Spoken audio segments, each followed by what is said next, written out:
Hello, everyone. Looking like a mess today, but I hope that you can forgive me. um,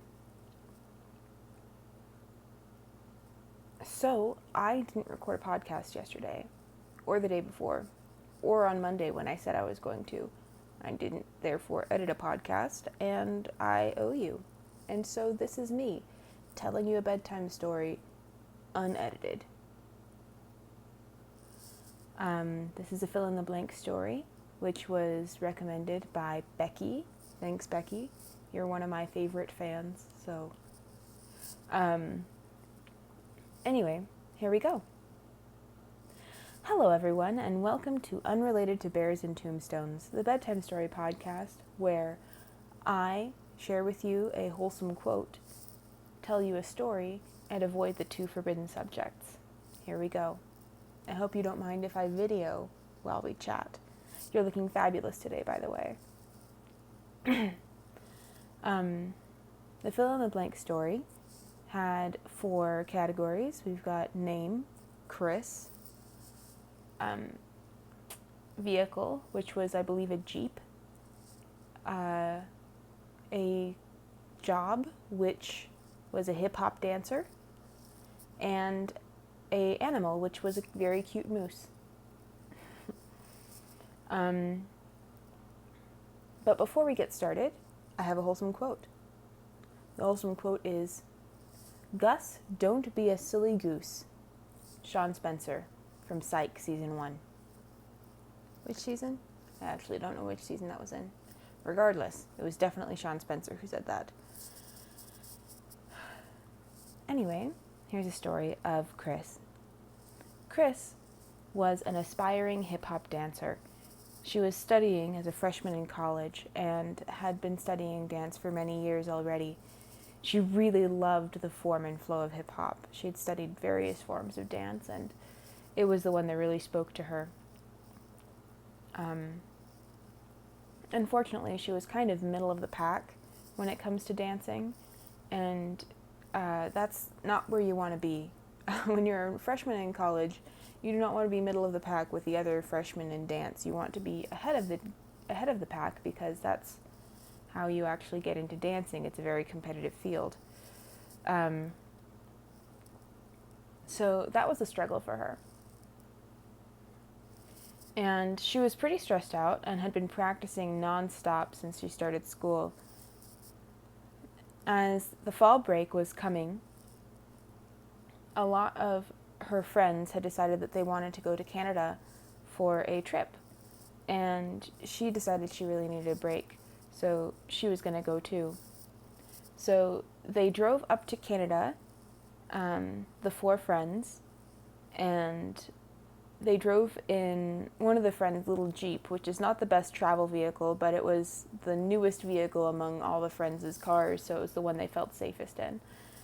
And they were snacking and having fun and laughing all the way. Highly recommend having a road trip with some of your friends if you haven't done that before. Very good times. And as they were traveling and riding along, they decided that they wanted to stop by Yellowstone before they got to Canada. And they were in the northern end of the visiting portion of Yellowstone, and they camped out there for the night. And while they were setting up the tent, they started hearing some spooky noises. And none of them had ever gone camping without their parents before, so it was kind of an adventure and a little bit scary. But they set up the tent, which was barely big enough for 3 sleeping bags, so having the 4 of them was going to be a little bit cramped. But they were going to make sure that it worked. They set up a little small fire to roast some hot dogs over before they went inside to sleep, because they figured, why not? They're at a campground. And they roasted the hot dogs and started telling jokes and talking about the guys that they liked. And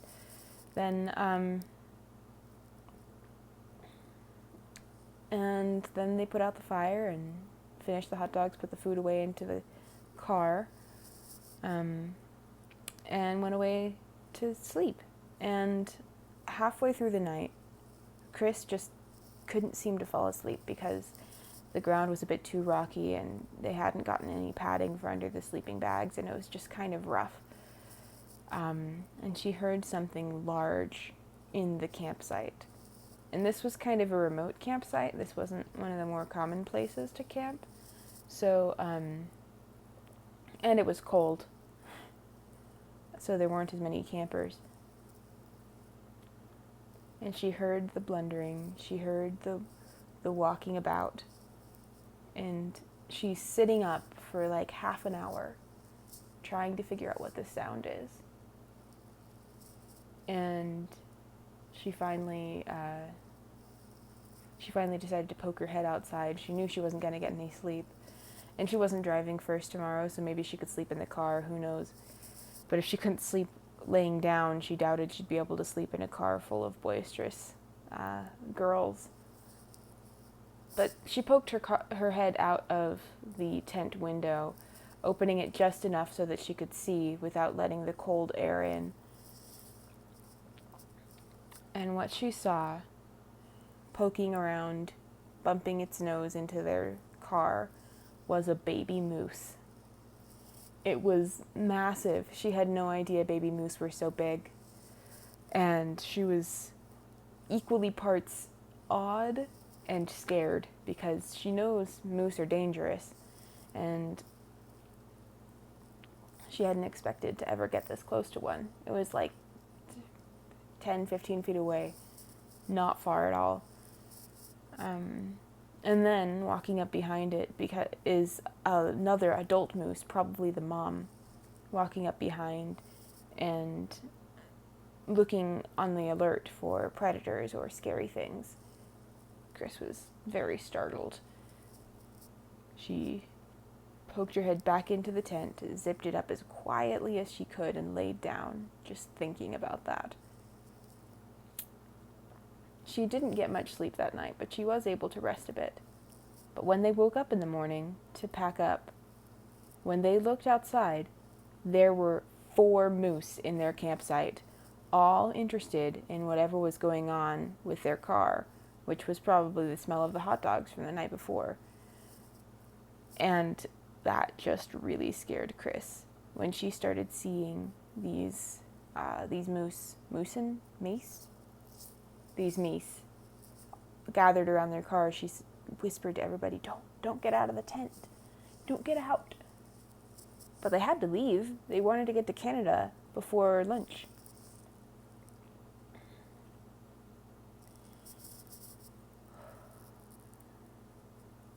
But if they got out of the tent too quickly and startled them, these Meesen, which were far too close, might attack. And it was very scary. Finally, Chris had an idea. She'd slip out the back window of the tent, and she'd start making noise. She'd get far enough away so that she wouldn't feel like the moose were going to charge her, and then she'd start making loud noises approaching the Meesen. Sorry, bad grammar. And so she decided to try it. She climbed out the back. Someone noted that one of the Meesen perked up its ears when they heard the zipper. But she quietly climbed out and walked about 20 more feet away. And then she started banging things, kicking trees and hollering, walking slowly towards the Meese. Then, as she got closer, she was able to see that they had all left, and they were able to safely get back into their car and drive to Canada and have an otherwise undangerous trip, which was very amusing and which she would like to tell to her grandchildren when she became very old and already retired from hip-hop dancing. All right, thanks everybody. I hope you had a great time. Thank you for listening to my podcast, or this is a video, but it doesn't really matter. As Mr. Rogers reminds us, I like you just the way you are. Good night, roomies.